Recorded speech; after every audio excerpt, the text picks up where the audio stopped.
بسم اللہ الرحمن الرحیم۔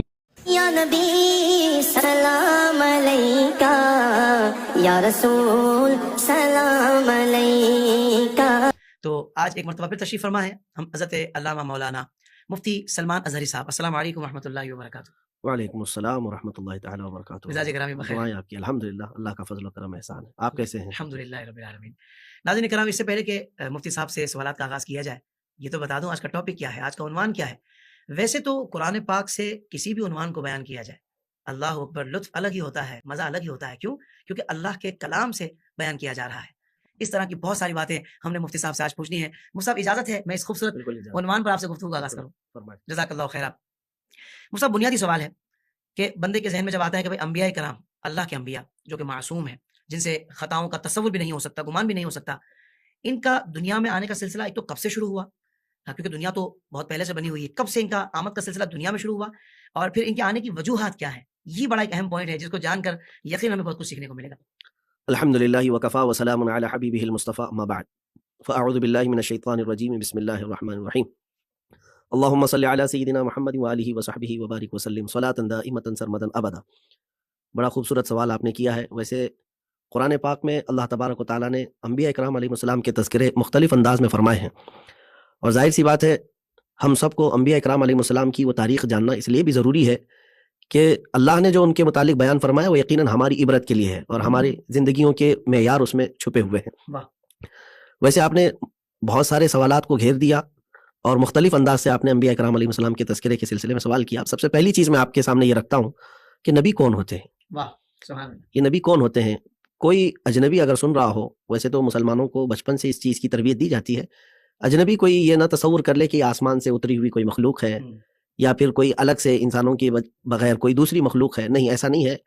نبی جو ہوتے ہیں وہ انسانوں میں سے ہی ہے۔ صحیح۔ انبیاء اکرام علیہ السلام انسانوں میں سے ہی بنائے گئے ہیں۔ اب بات یہ ہے کہ اللہ تبارک و تعالیٰ ان کو اپنے دوسرے بندوں کی ہدایت کے لیے چن لیا ہوتا ہے۔ واہ واہ۔ تو نبی جو ہے وہ اللہ تبارک و تعالیٰ کا ایک خاص بندہ، جس کے پاس اللہ تبارک و تعالیٰ کا پیغام آتا ہے اور وہ بندوں تک اللہ تعالیٰ کا پیغام پہنچاتا ہے، کیونکہ رب کی یہ شان ہے کہ وہ براہ راست انسانوں سے کلام نہیں فرماتا، بلکہ ہم تو یہ کہتے ہیں کہ انسان اس کے کلام کو اٹھانے کی طاقت نہیں رکھتے۔ اللہ اکبر، اللہ اکبر۔ رب تبارک و تعالیٰ وہ قادر مطلق ہے، لیکن سارے انسانوں کی ایسی کیپیسٹی نہیں ہے کہ اس کے کلام کو وہ اٹھا سکیں۔ تو انبیاء اکرام علیہ السلام کو ایک خاص طاقت اللہ دیتا ہے، واہ واہ۔ اور ان کو بچپن سے لے کر آخر عمر تک ہر برائی سے محفوظ رکھتا ہے۔ اس طرح سے وہ ایک نبی ہے۔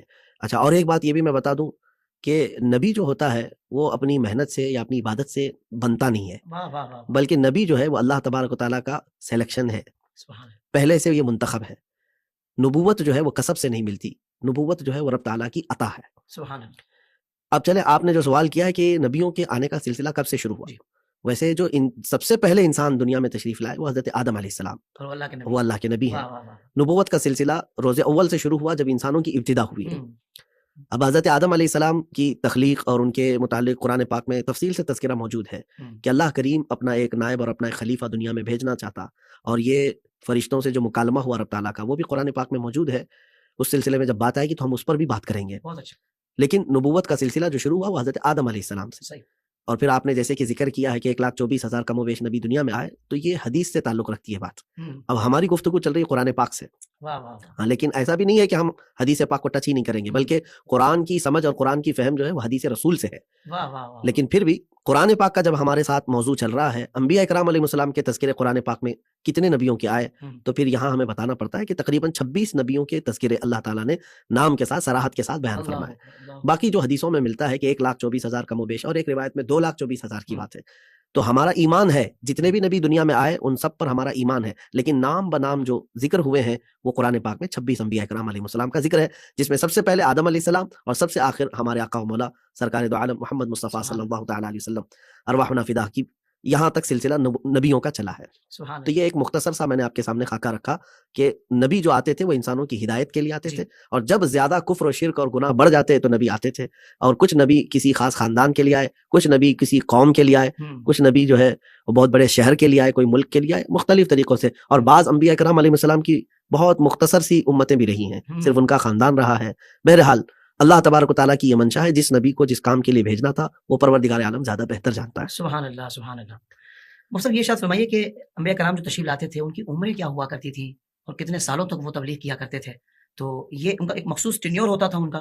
یہ ارشاد فرما دیں. یہ بھی بہت ضروری چیز ہے آپ نے جو پوچھا، کیونکہ میں یہاں سے اس بات کا جواب شروع کرتا ہوں. ایک واقعہ مجھے یاد آ رہا ہے کہ حضرت نوح علیہ السلام ایک جگہ سے گزر رہے تھے. ایک خاتون کو روتے ہوئے آپ نے دیکھا، تو سبب پوچھا کیا بات ہے بڑی بھی، کیوں رو رہی ہوں؟ کہا میرے 2 بچوں کا انتقال ہو گیا، میرے 2 بیٹے انتقال کر گئے ہیں، ان کے غم میں رو رہی ہوں.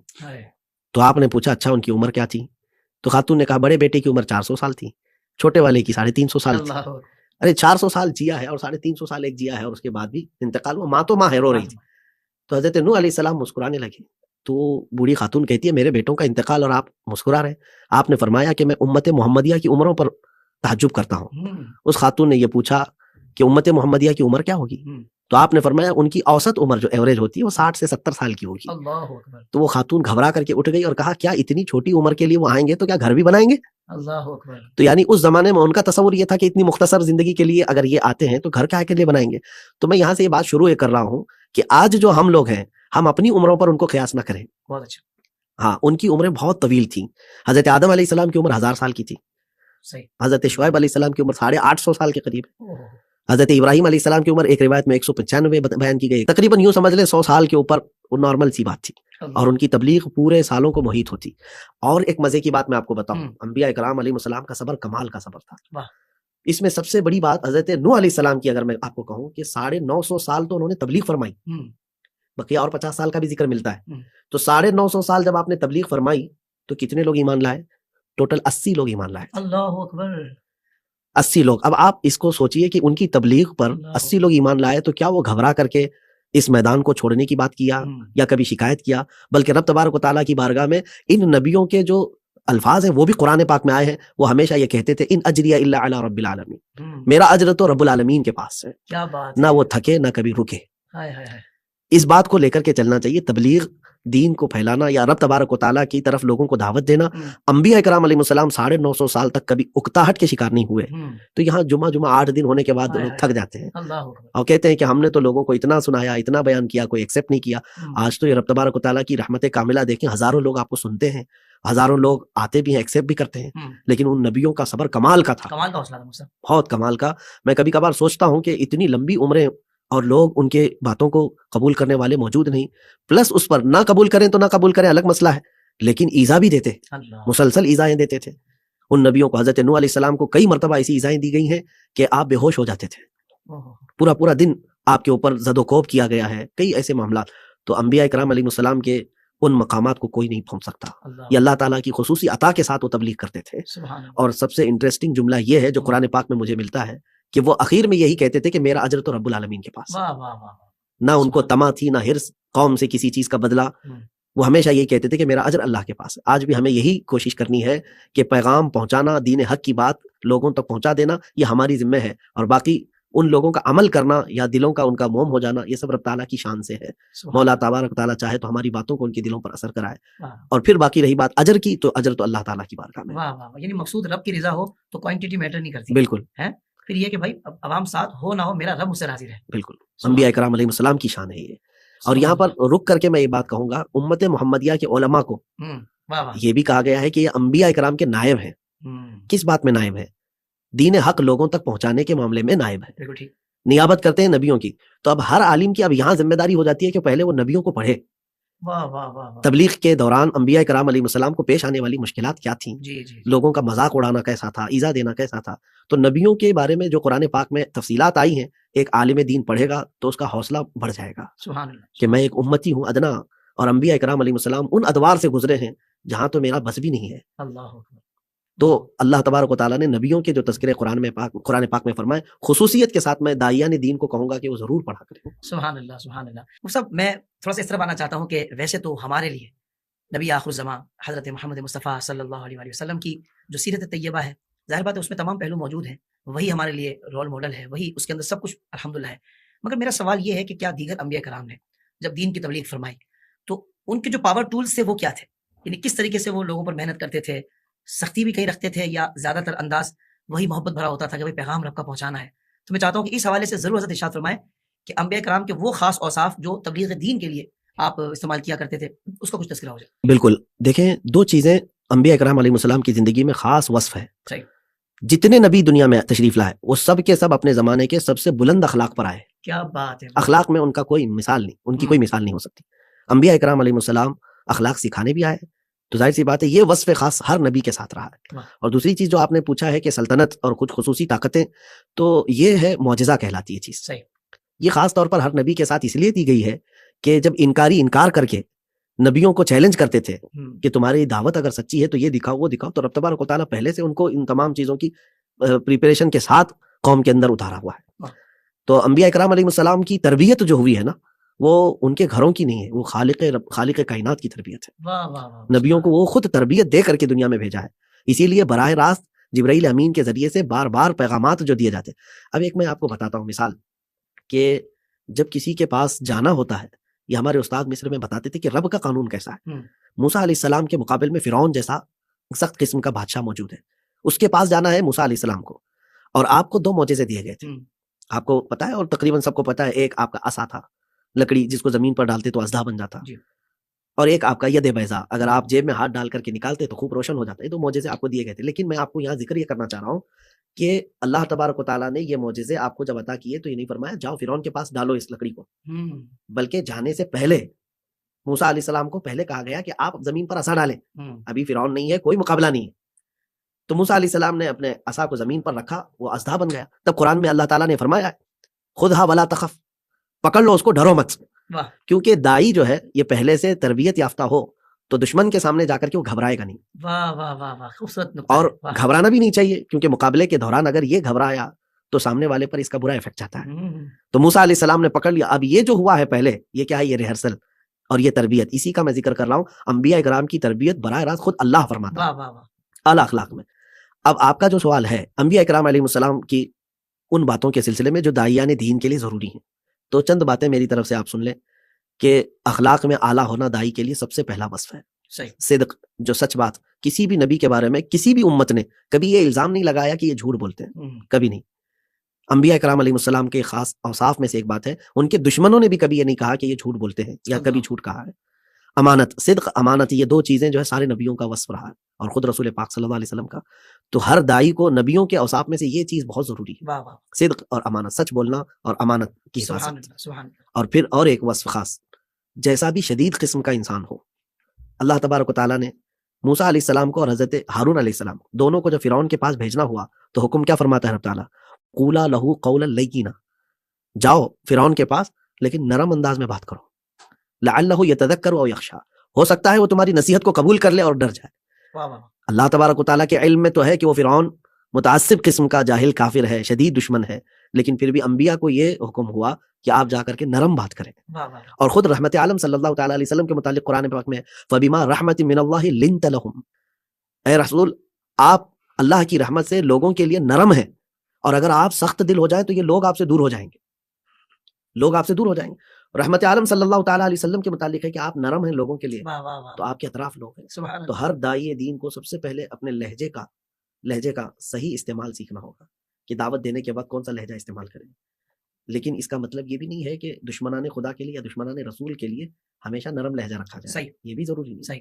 بس اللہ تبارک و تعالیٰ ہم سب کو انبیاء اکرام علیہ السلام کے ان اوصاف خاص اور ان کے ان اخلاق حمیدہ پر چلنے کی توفیق عطا فرمائے. سبحان اللہ. اچھا مفتی صاحب, انبیاء کرام کے تذکرے ظاہر بات ہے ہمارا عنوان ہے, تو قرآن پاک میں صرف انبیاء کرام کی شانیں تو بیان نہیں ہوئی, ان کی زندگی کے خاص واقعات بھی بیان ہوئے ہیں. تو میں چاہوں گا حضرت کچھ انبیاء کرام علیہ السلام کے کچھ خاص واقعات آپ ضرور سنائیں تاکہ ہماری ناظرین کو بہت کچھ سیکھنے کو ملے. بالکل, یہ بھی بات میں آپ کو بتا دوں کہ جو رب تبارک و تعالیٰ خود فرما رہا ہو, نحن نقص علیک احسن القصص, یعنی جب حضرت یوسف علیہ السلام کا ذکر کرنا ہوا, قرآن پاک میں پوری سورہ ہے سورہ یوسف, لیکن اس کے شروع میں ہی اللہ تعالیٰ فرما رہے ہیں ہم اے محبوب آپ کو بہترین قصہ سنا رہے ہیں.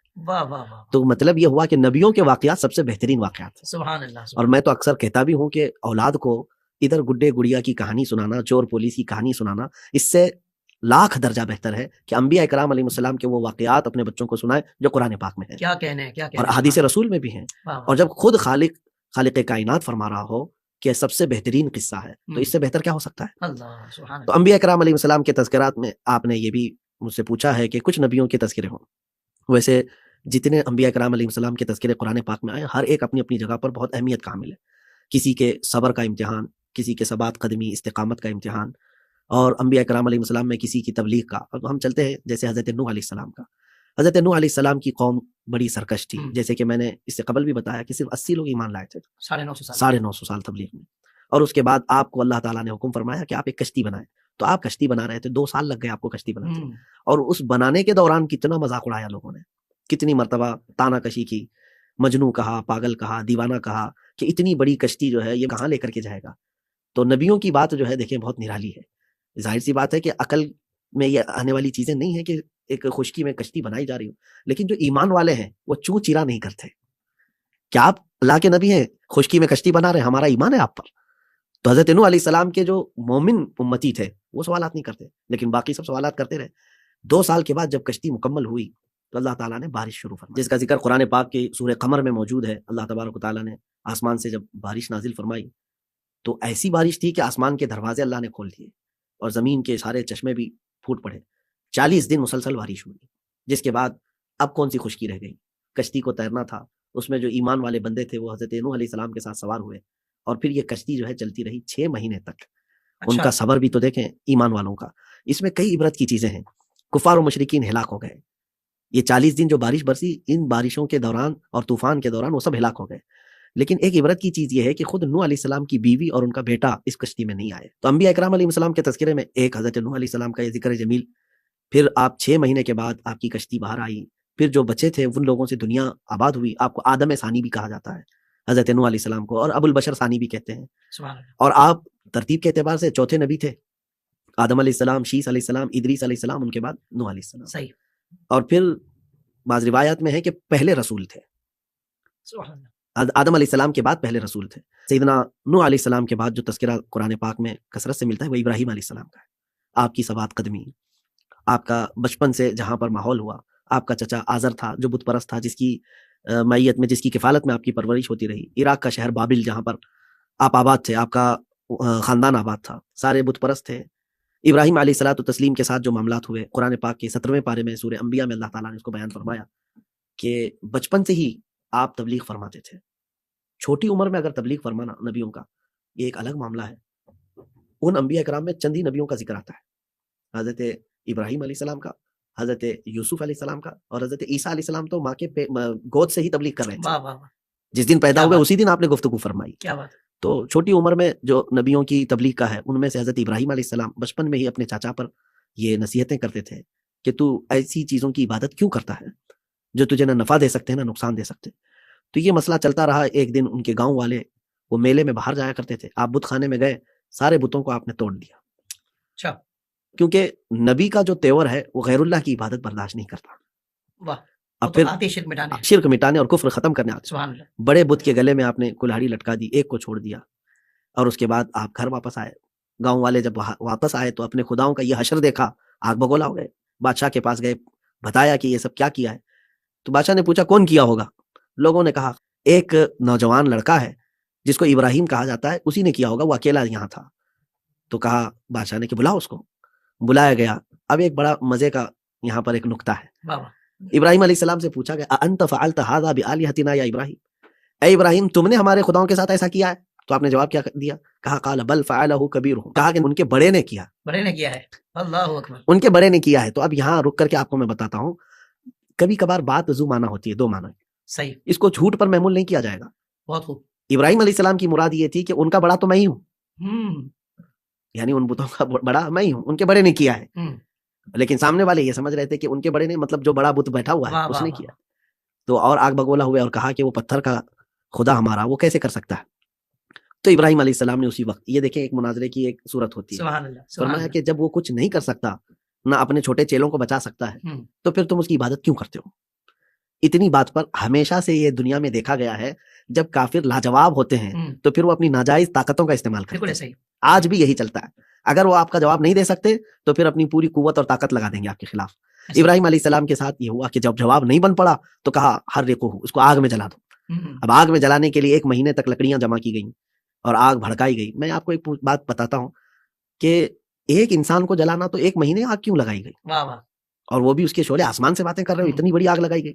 عموماً ہوتا یہ ہے کہ انسان کی فطرت ایسی ہے کہ یہ بدلے کی آگ میں جب جلتا ہے، انتقام تو یہ نہیں دیکھتا کہ اس کی انرجی کتنی جا رہی ہے. مچھر ہوں۔ بہت چھوٹا ہوتا ہے, کیا بات ہے صاحب، واہ انگلی واہ۔ سے دباؤ تو مر سکتا ہے, ہوں، لیکن کبھی وہ کاٹتا ہے تو اتنی تیز مارتے ہیں کہ ہمارے ہاتھ میں بھی چلن ہوتی ہے. مرنا جی تو اس کو انگلی سے بھی ہے, جی جی، لیکن وہ ایک غصہ انسان کے اندر ایسا ہے کہ جب مارنا چاہتا ہے تو پوری قوت کے ساتھ, یعنی اس کے کاٹنے کا درد تو شاید وہ نہیں ہوتا جتنا مگر جو ہمارے مارنے کا درد ہمارے ہوتا ہے. ماننے کا درد جتنا ہوتا ہے۔ واہ واہ، تو ابراہیم علیہ السلام کو انتقام کی آگ میں ان لوگوں نے ڈالنے کی کوشش کی, اور پہلی مرتبہ ایسا ہوا کہ کسی انسان کو آگ میں ڈالا گیا ہو اللہ، تاریخ میں, اور وہ بھی ایسا کہ قریب تو آگ کے جا نہیں سکتے تھے, تو ان لوگوں نے ایک منجنیق بنایا, توپ, جس میں رکھ کر کے آپ کو آگ میں اڑایا گیا.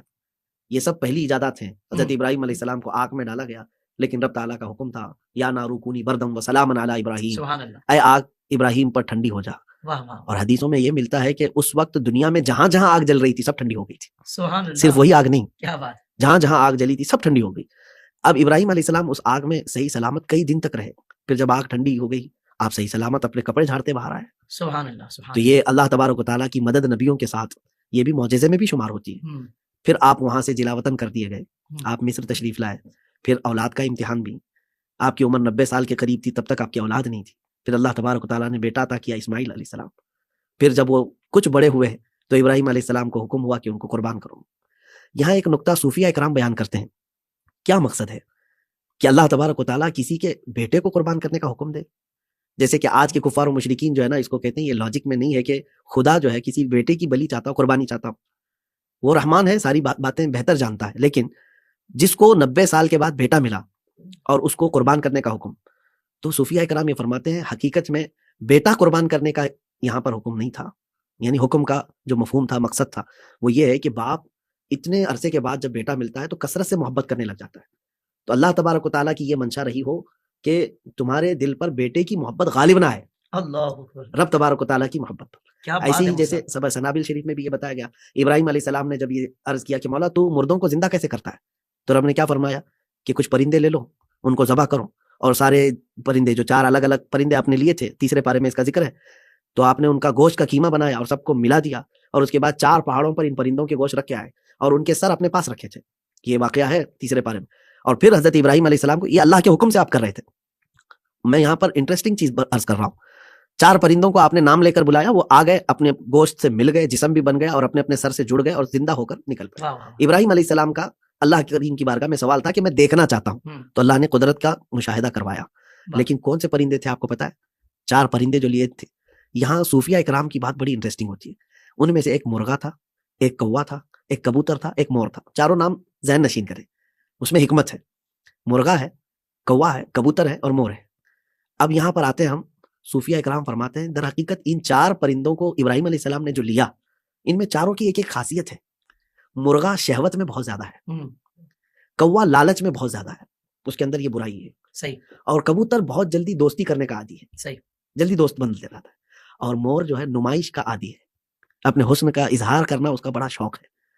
تو فرماتے ہیں سبع سنابل شریف میں یہ بات ہے کہ در حقیقت یہ 4 پرندوں کا ذبح نہیں تھا, بلکہ شہوت کو ذبح کرو, اللہ اکبر، لالچ کو ذبح کرو, واہ جی واہ، اور یہ ایرے غیرے کی دوستی کو ذبح کرو, اور نمائش کو, ریاکاری کو ذبح کرو. تو صوفیہ اکرام تو دیکھیں ہر حکم کا کچھ نہ کچھ مفہوم اخذ کرتے ہیں, راز لیتے ہیں, اور پھر فرماتے ہیں کہ آج بھی بندہ ان 4 چیزوں کو ذبح کرے, وہ قدرت کے مشاہدے دیکھے گا. سبحان تو اللہ، انبیاء سبحان کرام علیہ السلام میں حضرت ابراہیم علیہ السلام سے جو اولاد کی قربانی مانی گئی تھی, اس کا ایک مقصد یہ بتایا جاتا ہے کہ بیٹوں کی محبت اتنی غالب نہ آ جائے کہ تم اللہ تبارک و تعالیٰ کی یاد سے دور ہو جاؤ. اللہ تو اکبر. ویسے اگر ہم ذکر کرنے بیٹھیں تو ہماری گفتگو بہت طویل ہو جائے گی. حضرت میں یہی سوچ رہا تھا کہ ابھی تو آپ نے آغاز کیا ہے تذکرے کا, اور ابھی یہاں ہمارے پروگرام کا وقت مکمل ہوا ہے, تو اس کے لیے تو پوری سیریز کرنی ہوگی. بہت لمبے تذکرے ہیں, کیونکہ اب آپ دیکھیں کہ قرآن پاک کا 1/3 حصہ انبیاء کرام کے واقعات سے ہے, 1/3 حصہ ہے, 1/3 اللہ حصہ اکبر، اللہ اکبر. قصص ہیں جس میں, جی جی، واقعات ہیں. تو ہم تو واہ. ایک چھوٹی سی آدھے گھنٹے کی محفل میں تو نہیں اس کو اللہ. سمیٹ سکتے ہیں. تو حضرت پھر آپ بھی کوئی اس نیت کا اظہار کریں انشاءاللہ کہ ہماری بالخصوص آئیڈیز کی جو آڈینس ہے ان کو قصص الانبیاء کے حوالے سے آپ انشاءاللہ ضرور انشاءاللہ کنٹینٹ دیں گے, تاکہ جو ایک انٹرسٹ ایک ڈیولپ ہو گیا ہے نا, جو ماحول بن گیا ہے, یقین مانے دل نہیں چاہ رہا آپ کو روکنے کا, لیکن ظاہر بات ہے کہ پروگرام کی کچھ مجبوری ہوتی ہے. انشاءاللہ العزیز پھر کسی اور محفل میں کور کیا جائے گا, مختلف انداز میں انبیاء کرام علیہ السلام کی واہ سیرتوں واہ سے واہ. سیکھنے سبحان کی کوشش کریں گے سبحان اللہ. انشاءاللہ. حضرت, اور یہاں میں یہ بھی بات کہنا چاہوں گا کہ جو سو کولڈ مسلمس جو اپنے آپ کو مسلمان کہتے ہیں, نام نہاد ہیں, کہ جو آج انکاری ہیں واقعات کے حوالے سے, وہ کہتے ہیں ہم مانتے ہی نہیں ہیں. شاید یہ مطلب اس دور میں ہوتے تو یہ قرآنی واقعات کبھی انکار کر رہے ہوتے جی جو اس دور میں کر رہے ہیں. تو میں کہتا ہوں کہ حضرت واقعات تو ہر دور میں ہوا کرتے ہیں. جی دیکھیے قرآن پاک میں انبیاء کرام کے واقعات کا بیان ہے. اس سے یہ ثابت ہوتا ہے کہ جب تک یہ قیامت تک جو انبیاء کرام, صحابہ کرام اور اولیاء اعظام تشریف لاتے رہیں گے اور تبلیغ کرتے رہیں گے تو یہ واقعات رونما ہوتے رہیں گے. بالکل تو مطلقاً واقعات کا انکار تو نہیں ہو سکتا نا. نہیں ہو سکتا، لیکن اس پر میں آپ کو کہوں گا یہ ماڈرن طبقہ ایسا ہے جی جن کو حسد ہے، اناد ہے. صحیح.